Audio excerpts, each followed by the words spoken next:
Entrevista do dia. Na entrevista do dia hoje, a gente recebe o diretor de privacidade da Tripla, empresa especializada em segurança da informação, João Saldanha. Ele que vai conversar com a gente sobre a segurança de dados numa semana e tanto, né? Para o Ministério da Saúde, para o governo federal, o Ministério da Saúde que sofreu um ataque hacker no sistema de informação e afetou os sistemas internos, a intranet, o Conect SUS, e até hoje o problema não foi solucionado devidamente. Oi, João, bem-vindo aqui ao Super N, obrigada pela entrevista. Bom dia, eu que agradeço pelo convite. Ô João, vamos falar sobre esse ataque hacker, né? Parece que está sendo cada vez mais comum esse tipo de ação pelas redes sociais e também por sistemas corporativos. Como você tem visto isso realmente acontecer?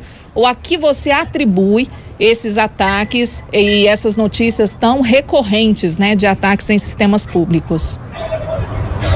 Bom, na verdade, a gente o incremento das notícias a respeito desses incidentes de segurança se deve a dois fatores principais, né? Primeiro, de fato, houve um incremento nesse tipo de ataque, né? A gente sabe que no período da pandemia a gente teve um processo de transformação digital forçada, né, na sociedade. A maioria das empresas aí que tinham condição colocaram seus funcionários em home office. Isso já abre toda uma porta de novas possibilidades, de novas fragilidades que podem ser exploradas por ameaças externas, né, como no caso de um grupo hacker. Então a gente tem uma transformação social que colabora para aumentar esses números, e a gente também tem o fato de que as empresas estão investindo cada vez mais, estão passando também por uma transformação de investimento em segurança da informação. Na medida que as organizações investem em segurança, elas adquirem também a capacidade de detectar esse tipo de incidente, que às vezes passaria desapercebido. Então a gente tem um aumento tanto na quantidade de incidentes de segurança acontecendo, quanto na capacidade das organizações de detectar esses incidentes. Esses dois fatores juntos e somados acabam jogando bem para cima aí os números, né, de incidência disso no nosso cotidiano. Por isso que a gente está tendo essa percepção de que está acontecendo muito, como aconteceu essa semana. Pois é, e eles atuam, esses criminosos, né? Eu acho que a gente pode tratar essas pessoas que agem dessa forma como criminosos, como se fosse um sequestro, né? Muitas vezes sequestram informações, dados e fazem até mesmo um contato, esperam um contato para que esses dados possam ser devolvidos à empresa ou à instituição, enfim.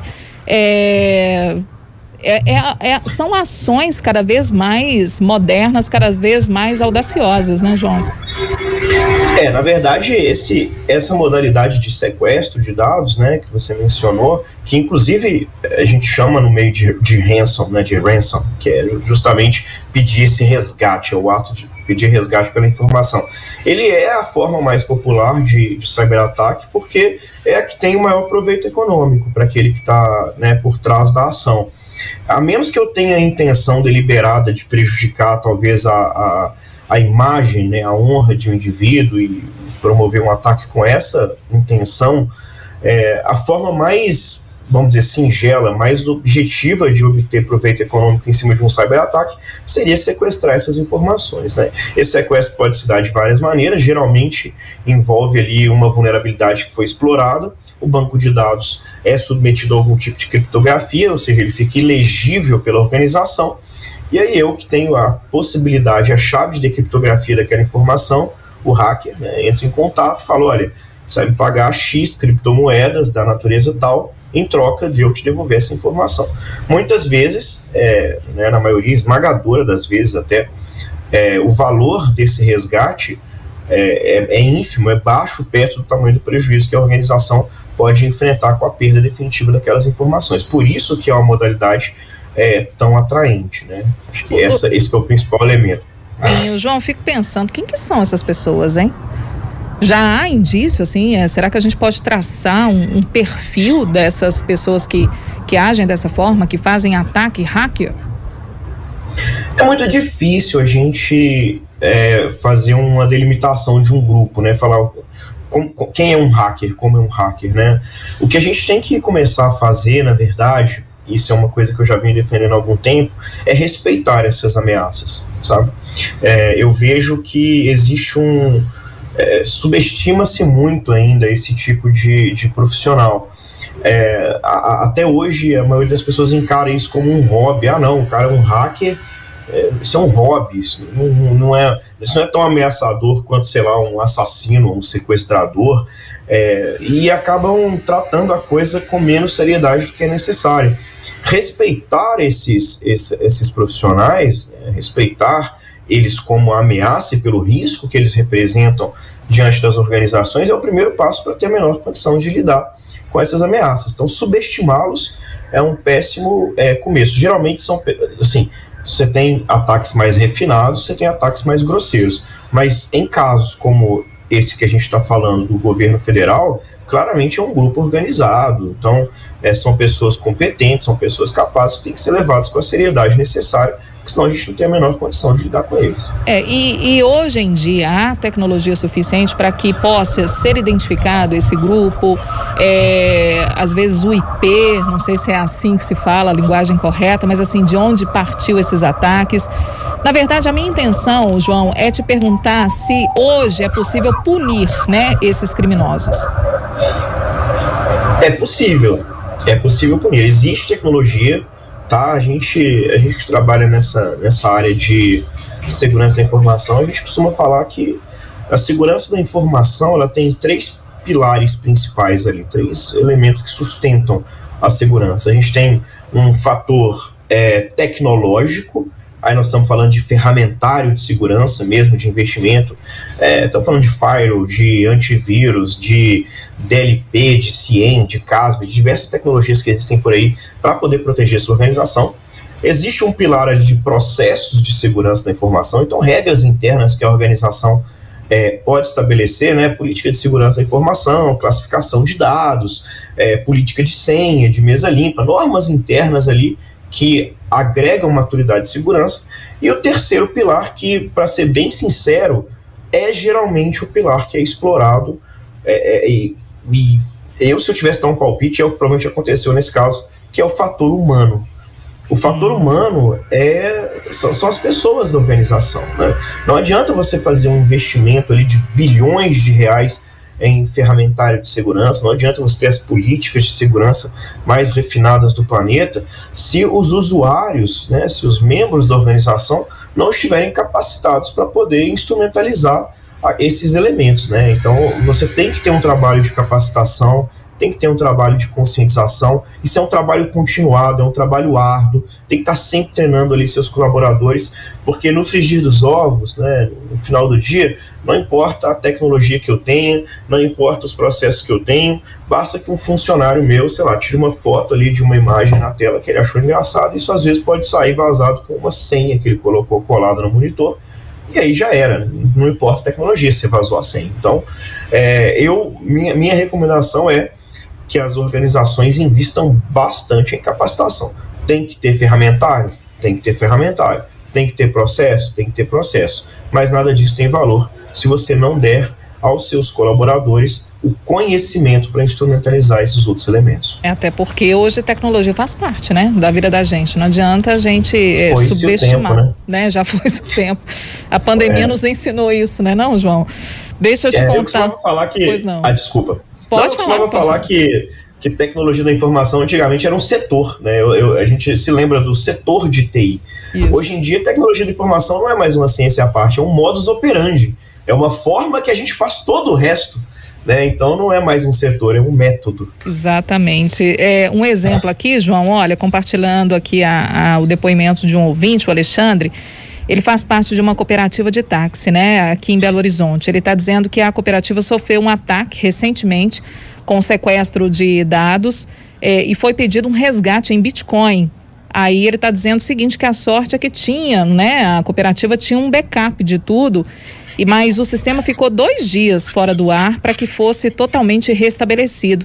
Então, exemplo, né, de que essas organizações, esses grupos organizados, eles atuam em qualquer lugar, né? Em qualquer empresa. Basta ter a vulnerabilidade para que eles possam agir, né? Isso. O ponto de atenção com relação a esse depoimento que eu acho interessante é que o ouvinte está certo, né, no que diz respeito ao fato de que, como havia um backup disponível ali, né, a partir do pressuposto que esse backup era atualizado numa frequência satisfatória, eles poderiam resgatar as informações do backup, do backup e não precisariam pagar o resgate. Mas é importante a gente lembrar o seguinte: quando a gente tem um sequestro de dados, a gente tem que se preocupar com essas informações sobre duas óticas. A primeira é a disponibilidade dessas informações.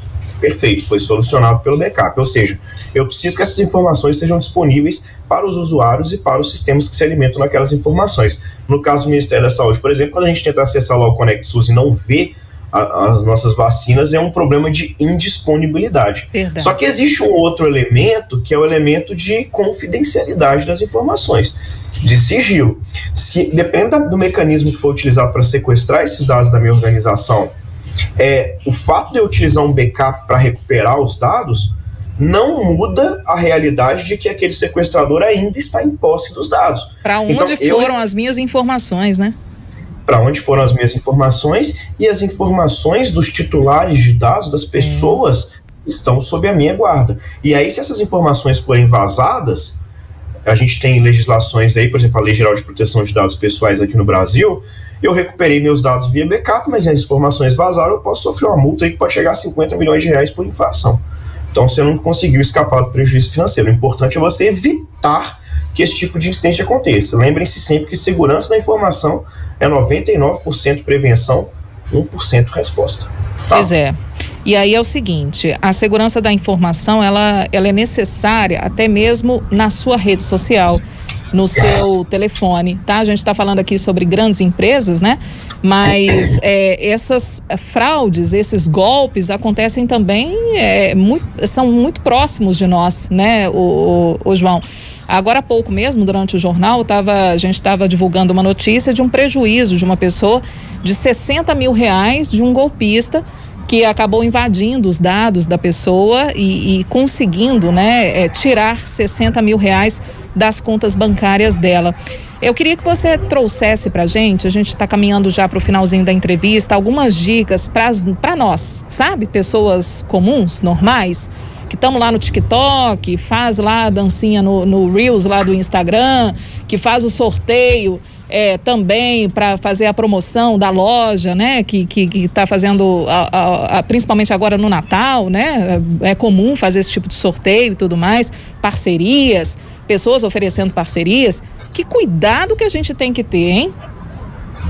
Bom, o primeiro cuidado que eu recomendo sempre é a atenção. Assim, gente, a desatenção e a distração são os maiores aliados de um incidente. Então, quando eu falo atenção, significa o quê? Prestem atenção ali no link que você está clicando, prestem atenção em quem é o remetente de uma mensagem que você recebeu ou um e-mail que você recebeu. Geralmente, nesse tipo de estratégia de engenharia social, de phishing aí que a gente chama na segurança da informação, em que você recebe um e-mail de uma pessoa se passando por outra, alguém se apresentando como seu banco, aquele SMS que às vezes você recebe assim, transferência agendada no valor de 5 mil reais, clique aqui para cancelar essa transferência. Isso não é um tipo de mensagem que o seu banco vai te enviar. Então, tanto é que os bancos estão sempre reforçando isso, a gente nunca te manda mensagem pedindo sua senha, a gente não te liga pedindo sua senha e tal. Então, assim, a primeira coisa é atenção, fiquem calmos, né? Não tomem nenhuma decisão que envolva as suas informações pessoais, especialmente senhas, no ímpeto, né? Para um pouco, respira e presta atenção se faz sentido. Segundo conselho que eu dou é critério, né? Então, critério significa sejam criteriosos com as organizações com quem vocês compartilham suas informações pessoais. Vou participar de um sorteio aqui no LinkedIn porque eu achei engraçado, no Instagram porque eu achei legal. Pô, mas primeiro pesquisa quem é aquela organização para quem está passando aqueles dados. A gente passa as nossas informações com muita facilidade hoje em dia. A gente está tão preocupado com o vazamento de dados o tempo inteiro, sendo que a gente, com pouca contraprestação, entrega de bom grado os nossos dados por aí. E terceiro, eu acho que uma dica muito prática que eu posso dar para as pessoas pelo amor de Deus, não usem a mesma senha para tudo, gente. Isso é um erro que a gente vê cotidianamente.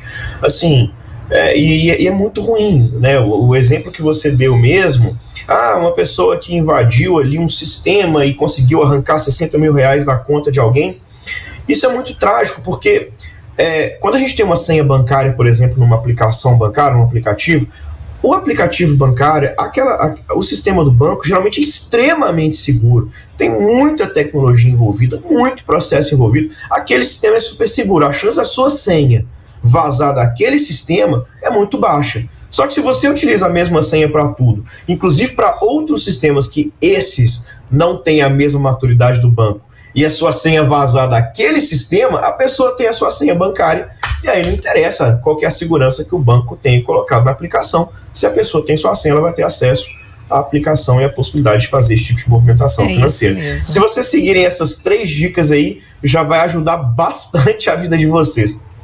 Data de aniversário não serve de senha, né, João? Não é isso? Não é aconselhável, não. Nem 1, 2, 3, 4, tá, gente? Então você que tenta fazer com que a senha seja fácil de você guardar, atenção, você pode estar criando brecha aí para um problemão que pode surgir. João Saldanha, diretor de privacidade da Tripla, empresa especializada em segurança da informação, ele que é especialista em segurança da informação, segurança de dados. Ô João, obrigada, viu? Foi ótimo o nosso bate-papo aqui, eu te espero em outras oportunidades. Eu que te agradeço, o prazer é todo meu, vou estar à disposição de vocês, tá bom?